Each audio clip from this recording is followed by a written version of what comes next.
I'm going to talk a little bit about the pastime of Chaitanya Mahaprabhu meeting Sarvabhauma Bhattacharya. But as I do, Bhakta Joris, could you move somehow? We can maneuver and get him closer. He's going to take Harinam initiation here in this place.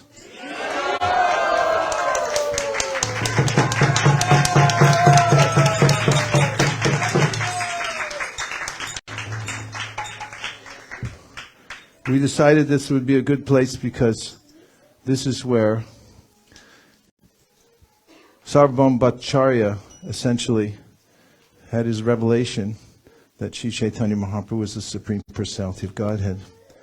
So, Sri Chaitanya Mahaprabhu, as we discussed, decided to take sannyas. It was utilitarian because he noticed that although he had come to improve the situation here in the material world and bring people closer to Krishna, and that's one of the reasons he actually came as a Chana avatar, covered incarnation. Because in the age of Kali Yuga, when an overt incarnation of the Supreme Personality of Godhead comes, then people often say, oh yeah, I'm also God. I'm just like that. And he also, so he came as a devotee, and he was in his Acharya Leela. But he noted that especially the student community had become envious of him. And at the time, it was extremely practical to take sannyas, and therefore they would give him full respects. So after taking sannyas, Chaitanya Mahaprabhu, on the advice of his mother, so that he could be close, 2 rooms in the same house, she said, Navadvip and Jagannath Puri. Devotees always coming and going from there. He would get news of Sri Chaitanya Mahaprabhu in Puri. And as it turned out, the devotees from Navadvip every year would go from Navadvip walking all the way down to Jagannath Puri, and they would stay for 3 months. So the first time Chaitanya Mahaprabhu came to Puri, after he had taken sannyas, is a story that we'll revisit when we go to Dandabanga Gopinath. We'll visit the Dandabanga Nadi. It's a beautiful river which is actually, according to the Shastra, non-different from Jamuna, one of her expansions. It's an idyllic place where we'll have air and we'll see birds and we'll chant Hare Krishna. And at that place, Sri Chaitanya Mahaprabhu asked Nityananda to hold his danda for a minute. And when Chaitanya Mahaprabhu came back, the danda was noticeably not there. It's the duty of a sannyasi in the lower orders of sannyas. There's Bahudak, Kudichak, Parvajakacharya, and Paramahamsa. These are 4 levels of sannyas. And in the beginning levels, when one's a junior sannyasi, one always carries the danda. And notice that they tip the danda first. The danda has these rods in it. For the Vaishnava danda, it has actually, it's supposed to have 3 rods, Tri Dandi, but it actually has 4. So it means body, mind, and words are engaged fully in Krishna consciousness. What's the 4th one for? Prabhupada said that means the soul also. However, Chaitanya Mahaprabhu took sannyas in Shankaracharya's line, and therefore he had an ekadanda. And while he was away for a moment, and the danda was entrusted to Nityananda Prabhu, out of a sense of, why does the Supreme Personality of God have to carry a danda? He broke it in 3 pieces. And that wasn't enough. As if that wasn't enough, he took the 3 pieces and he threw them in the river. The Bargi River, which is right there, which we'll see. And when Chaitanya Mahaprabhu came back, he said, where's my danda? Nityananda Prabhu made some excuses. He said, oh, you were in ecstasy, you fell on it. Dog ate my homework, sun got at my eyes. And Mahaprabhu became externally angry because externally he wanted to show that one should follow all the rules and regulations carefully. Internally he was happy because this spontaneous loving mood of his devotees wanting to reveal him as the Supreme Personality of Godhead was very pleasing to him. Nonetheless, in anger he said, "It's too much trouble traveling with all of you. You bring me grief. You broke my danda. It was my only possession in the world." And so he said, "Now I'm going to Jagannath Puri alone." He said, "You can go in front or behind, but you can't come with me." So they elected, did the devotees, the handful of devotees with him, to go behind him because they reasoned that if anything happened, they'd be there to bring up the rear. Chaitanya Mahaprabhu arrived in Jagannath Puri, and nowadays, if you see, as you're driving in from Bhubaneswar, you'll see the profile of the temple from a long distance away. Even now, I should say. Now there's a lot of other buildings. Nonetheless, the Jagannath temple is prominent, but imagine at those times when all there were some very small huts and the buildings were not prominent around. They weren't significant, of any significance height-wise or architecturally. The main building was the temple, and you could see it from miles away. So Chaitanya Mahaprabhu could see that temple. He came into Puri, and then he went right to see Lord Jagannath. And as he entered the temple, he saw the Lord's form. And out of spontaneous love, he ran towards Lord Jagannath, wanting to embrace him, and fainted on the way there. The custodian of the temple, as you notice, there are various temples we go to, and there are rules and regulations, no socks, no cameras, don't do this, don't sit there. So one of the custodians who was there to enforce the laws of the temple saw him faint, thought he was some kind of faker, and he ran over to hit him with his stick. And just then, Sarvabhauma Bhattacharya, now about Sarvabhauma Bhattacharya, he was the minister to the king of Puri, what to speak of the fact that he had tens of thousands of disciples all over India. He was known as the greatest scholar of India. He had written thousands of verses. He was well versed in every scripture. What to speak of the fact that he had a photographic memory. Once there was a book that he had the privilege of looking at, and the author said, "Don't show it to anybody else, this can't be released." And Sarvabhauma, just by reading it once, memorized the whole book. That was the kind of scholar that he was, and the kind of intelligence that he had. So when he saw this 24-year-old beautiful sannyasi faint, he took interest, and he came over and prevented the custodian from punishing the form of Chaitanya Mahaprabhu, who is punishing Chaitanya Mahaprabhu, who is lying there in ecstasy. And Sarvabhauma Bhattacharya, knowing all these various scriptures, had an understanding of ecstatic states. There's a book, Ecstatic States 101. He had studied that, and he could understand that there were symptoms. And he got a cotton swab, and he put it right up to the nostrils of Chaitanya Mahaprabhu, and he could see it was barely moving. From various symptoms, he could understand that this sannyasi is in some kind of spiritual trance.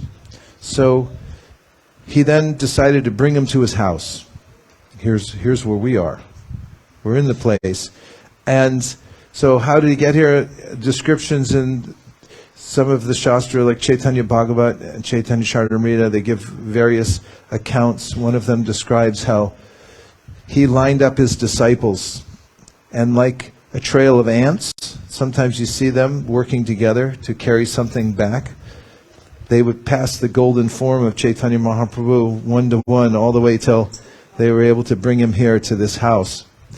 Others don't give such detailed descriptions, but one way or another he came here, and still lying in trance, then Nityananda Prabhu and the others had arrived in Puri, had inquired at the temple, had heard about the incident, and then hurried here to the house of Sarvabhauma Bhattacharya and found that their Lord was there in this trance. Not that they hadn't seen that before. So they did what they usually do, and that is chant Hare Krishna loudly, and the Lord was revived. At that time, he met to Chaitanya Mahaprabhu Sarvabhauma Bhattacharya, and Sarvabhauma Bhattacharya wanted to introduce Chaitanya Mahaprabhu. He was concerned about him. He wanted to introduce him to a higher rung of sannyas. There are various levels of sannyas, and he noted that he had taken sannyas from in the Bharati line, from Keshava Bharati, and also that he had kept his name from before, Sri Krishna Chaitanya, hadn't taken the sannyasi name, and so he was curious also, what prompted you to take sannyas at 24 years old? He said, besides that, you're so good looking, you're going to have trouble. And people are going to bow down to you. I mean, what possessed you to take sannyas? And Mahaprabhu was very submissive to Sarvabhauma Bhattacharya, although the followers of Chaitanya Mahaprabhu, especially Gopinath Acharya, who was the nephew of Sarvabhauma Bhattacharya, was indignant at these instructions that Sarvabhauma was giving to the sannyasi, because Gopinath Acharya was well aware that Chaitanya Mahaprabhu was no ordinary sannyasi. He was the Supreme Personality of Godhead. And Gopinath started arguing with Sarvabhauma Bhattacharya and his disciples, who were all there in a group. And there was this debate that ensued that's mentioned in the Sri Chaitanya Charitamrita. And they said, as Gopinath Acharya said, yeah, it's the Supreme Personality of Godhead. What do you mean you're going to give him instruction? And they said, how could he be the Supreme Personality of Godhead? The Supreme Personality of God is known as Tri Yuga. Tri Yuga means he only appears in 3 yugas. And of course, Gopinath Acharya was well versed, and he said, Tri Yuga means just the Leela avatar doesn't necessarily appear in every yuga, but there is a Yuga avatar also. Besides that, he quoted a verse from the Srimad Bhagavatam, 7th canto, 9th chapter. And how's that verse go?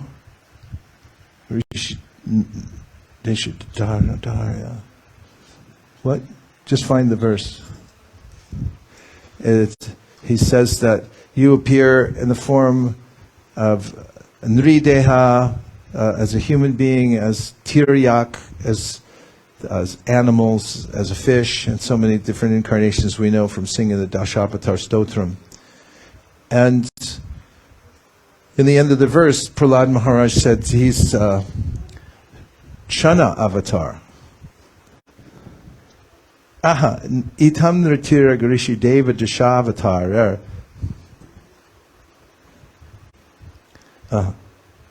Itam nritira garishi deva dasavatar lokan vibhava yasi hamsi jagat pratipam dharma mahapurusha pasi yuganavritam chana kalau. So chanak means that covered, and kalau means in Kali Yuga. Yadababas Triyugo Tasatam. So he's known as Triyuga, Gopinath Acharya said, because he's Chana in Kali Yuga. He doesn't come and assert himself as the Supreme Personality of God. And we know that Chaitanya Mahaprabhu and others said, you're the Supreme Personality of God. And he said, Vishnu, Vishnu, Vishnu.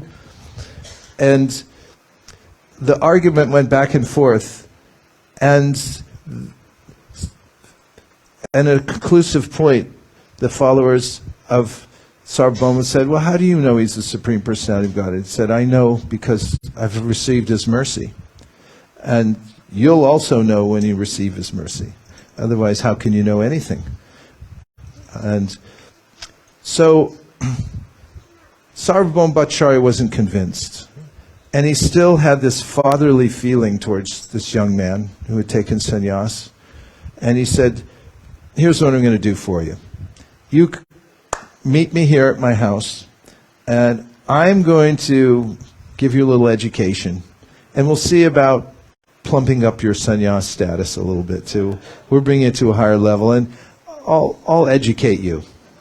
So they came here, and that's in this place, right where we're sitting. You can see Sri Chaitanya Mahaprabhu, Sarvabhauma Bhattacharya sat there, and he instructed Chaitanya Mahaprabhu for 7 days. And during that time, Mahaprabhu, as you can see the expression on his face, he's utterly stoic.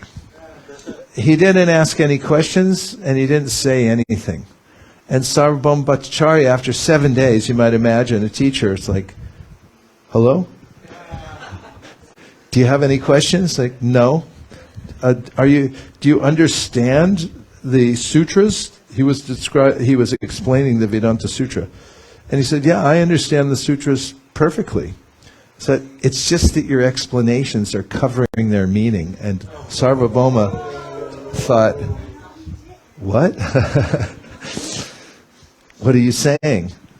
So, and he said, so what do you mean? How do you understand the Vedanta Sutra? And Sri Chaitanya Mahaprabhu gave a very lucid explanation based on Sambandha, Abhideya, and Prayojana, all culminating in the relationship with the Supreme Personality of Godhead. That means, Sambandha means we have a relationship with Krishna, and how does it get established? Through Mada and Mohan. And then, how do we practice it? What are the practical ways that we follow the path of devotional service? This is called Abhideya. There's a way to do that.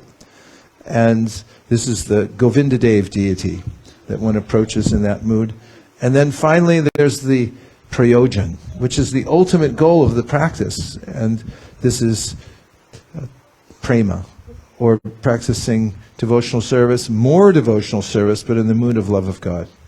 So when he heard this explanation, his mind Sarvabhauma's mind began to expand.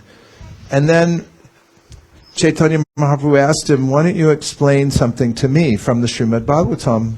Speak about the Atmarama verse.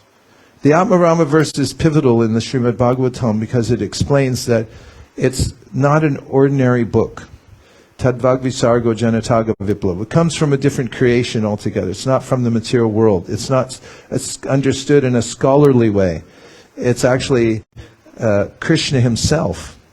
And the book itself comes from the revelation of Srila Vyasadeva. So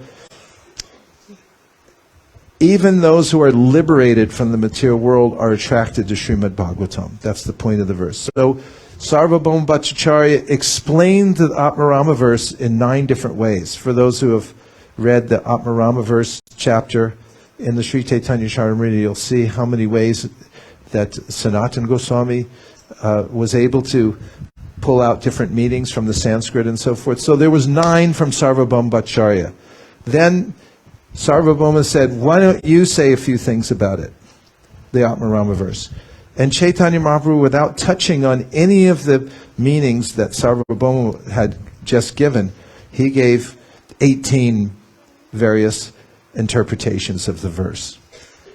And for somebody who's highly learned, like Sarvabhauma Bhattacharya, it's this intellectual approach. Just like if somebody's an athlete and they see somebody else, like, he just did a triple flip. And it's like, nobody does a triple flip. And it's like, who is that guy? It's not human.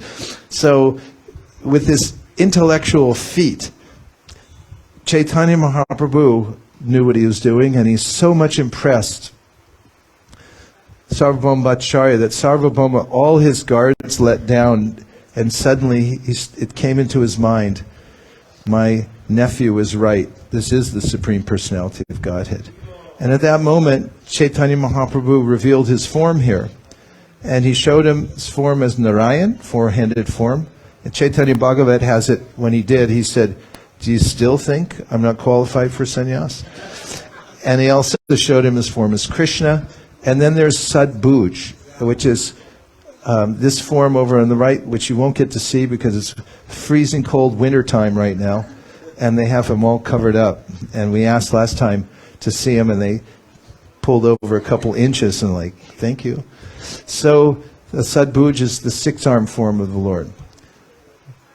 What occurred here was amazing. As this young sannyasi, 24 years old, just came down to Puri and messing around converted the highest scholar in India to his brand of philosophy. And he was basically an immediate convert. And did the word get out fast? Yeah. To all the disciples? Yeah. To King Prataparuja, everybody. It went all over the place that Mahaprabhu came to Puri, 24-year-old sannyasi. He just converted Sarvabhauma Bhattacharya. How much did he convert him? So much so that Sarvabhauma Bhattacharya, the next morning, Mahaprabhu came back to test him. He went to Chaitanya Mahaprabhu to the temple early.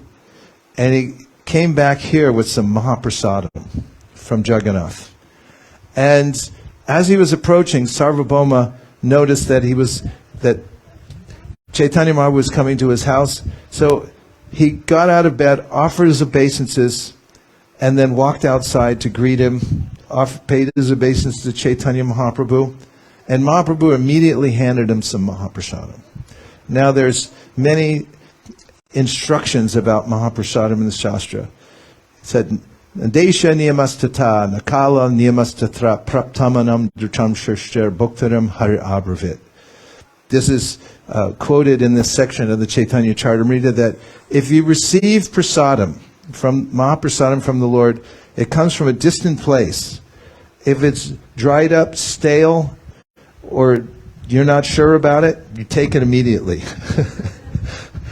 This is Mahaprasad. So, Sarvabhauma Bhattacharya, in his before conversion state, he would have had to take a complete bath, do his Sandhya Vandana. This is the smartas. They'll sit there for 3 hours and to put on their tilak. There's like 24 mantras for each marking.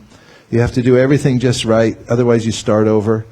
And now he walks out, he hasn't even taken a bath. He takes the Mahaprasad and immediately honors it. And then Chaitanya Mahaprabhu said, he's a Vaishnav. As Vaishnavas, they'll honor the prasad of the Lord immediately. And then the next day, Sarvabhauma Bhattacharya approached Sri Chaitanya Mahaprabhu and he said, I have a small complaint. What's your complaint? It's about the Bhagavatam. You're complaining about the Bhagavatam. He said in the verse, Tatenu kampam samikshamano bunjana evatma kritam vibhakam hridvagvapur vir vidadam namaste jiveta yo mukti pade sadaya bhak. This verse is spoken by Lord Brahma, and he says that the devotee has this expectation that he will receive the full mercy of the Lord, and while he's living his life out, the devotee is thinking, whatever comes to me is the mercy of the Lord. Whether it's good or bad, reversal of fortune, IRS calls, it's Krishna's arrangement. And this is the mood of the devotee that says Sadaya Bhak, that makes him the inheritor of the kingdom of God. And in the verse, it says Mukti Pade. And the word Mukti is generally associated with impersonalists, because Mukti means I want to become one with God. I'm going to merge with God. So after his conversion, he was a Mayavadi, a Paka Mayavadi.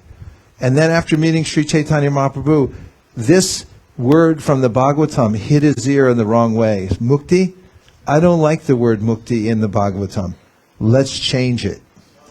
Mahaprabhu said, you can't change the Bhagavatam? But you can change your understanding of the verse. Mukti Pade means the lotus feet of Krishna. And by approaching the lotus feet of Krishna, as we all know, Samasritaye Parapalava Palavam Mahatpanam Punya Yasho Marade Bhavambadir Vatsa Param Padam Padam Padam Padam Yad Vipadam Natesham. One should take full shelter of the lotus feet of the Lord because they're the source of all protection and liberation. And you ought to do it because the material world is vipadam, means any step you take, you can get sideswiped by a rickshaw or any other moving entity in this world. So this was the pinnacle of, or the ultimate proof that he had been fully, that Sarvabhauma had fully embraced Chaitanya Mahaprabhu's mood of pure devotional service. And then, of course, from there, the pastimes go on and on and on that took place here in this room, actually, that we're sitting right now. We're very fortunate to be here. do you have any points we'd like to make or questions about the Sarvabhauma Bhattacharya's house or about the Harinam initiation before we leave this place? We're a little reluctant to leave because it's so nice. Deva Vrata Prabhu and then Radha Mohan Prabhu. I have a question in relationship to something that was brought up in the Japa talk this morning, and then also in relationship to this. So we were mentioning about making Krishna consciousness accessible for people this morning through knowing how to package things properly. But then simultaneously, we see that Chaitanya Mahaprabhu, he was able to maintain a humble disposition, but then when spoken to with Sarvabhauma Bhattacharya, he delineated the proper message in a very straightforward way. So what is the balance between these two schools of thought? That we have to make Krishna consciousness accessible, but then simultaneously the message can't be compromised in the process of making it accessible. It's individualized for those we approach and what we're dealing with. We have to judge each case separately. Also, you may notice that Chaitanya Mahaprabhu his timing was impeccable. It takes a lot of willpower to sit there and listen to Mayavad philosophy for a week. And Mahaprabhu didn't say a word. Shraddha, are you here? I need an eyewitness. She was with me in Santa Cruz, California. She can back me up on this. We met this guy when we were out distributing books, a whole bunch of us, and Shraddha and I were moving from one person to the next. And I showed this guy a Bhagavad Gita. He was with his 11-year-old daughter. And so I told him about the book, and then I told him about the donation. And that's when he handed the book back, and he went on what is called a diatribe of invectives against us, that's all we were into it was for the money, that's all we ever wanted. And he was actually instructing his daughter and saying how these people, they try to say God's like this or like that. He said, but nobody knows who God is, and there's no difference between God and this signpost over here. These are just samples, but he might have spoken for, what do you think it was, 7 minutes, 10 minutes? And we just kept listening. I didn't interject. I didn't try to contradict him or anything like that. It's like, oh, very interesting. We were just listening. And after a while, he ran out of things to say. He took the book back. He gave me a donation. And then he handed it to his daughter and said, here, you read this. Okay, let's see if it's true. Shraddha was there. She never lies. Okay. 100% true. We were standing there thinking, so, it's a timing issue, and it's also, we have to feel it, when we're talking to somebody. And Mahaprabhu dealt with people in very different ways. When Raghunath Das Goswami asked, what should I do? He said, don't eat anything nice, just be totally austere. Have to understand, Raghunath Das Goswami came from a billionaire family. And he also had this seed of desire for renunciation, and Mahaprabhu just fanned that flame. With others, there's the story of Pundarik Vidyanidhi. Mahaprabhu called him father. Of course, in his Gono Desha Dipika, he was the father of Srimati Radharani. Nonetheless, externally, he was the most flagrantly materialistic, opulent person you could ever see, and Mahaprabhu worshipped him, and said he's like my father. So each person is different, and we have to, judge according to time. But the point that Prabhupada makes, and I made this morning about Prakashananda, is that don't make people more inimical. If you sense that by jamming them, that they're going to become more inimical and you're going to rile them up, then don't do it. Be careful. It's not always one speed. Like in India, when people buy a speaker system, there's a volume and then there's an on-off switch. So they turn the volume up full blast, then they break it off, and then there's only an on-off switch. And if we preach like that, is only on and no medium or low, for different circumstances, then we may break some eardrums. So my humble realization is that we have to feel empowered by Krishna, and we have to chant good rounds and try to feel compassion, and don't feel like we're the doer. Try to channel what Krishna wants us to do, because he does different things for different people. Okay, Radha Mohan Prabhu. Oh yes. Shama Mohini, who's behind the scenes helping spread Krishna consciousness all over the world.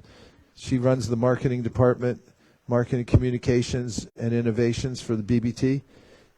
Never puts her camera on, always just works 24 hours a day. So I pray in this place from Lord Chaitanya Mahaprabhu and sarvabhauma Bhattacharya to empower you more and more to keep doing your service in such an amazing way.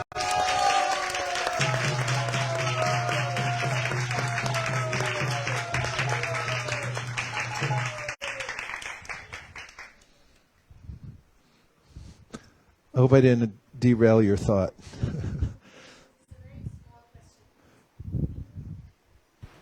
I'm not sure if this is the place. Is there a tunnel? Yes. I just wanted to ask if there's a tunnel. Could you tell us about it? I just remember hearing that there is a tunnel. Yeah, it's in through that door. In the old days when I used to come here, we got more liberty to go around and look in here and there, but there are definitely secret rooms and a tunnel that goes to the Jagannath Temple, I believe. And it's there. We sort of peeked in it last time. So Sarvabhauma Bhattacharya was a big shot, and he had access, different ways. I mean, you can ask Mayapur Chandra Prabhu if he's around here. He lives here, and he's the curator of the place. Exactly, if you want to see the tunnel or more about it. Thank you. Any last points? Questions, comments?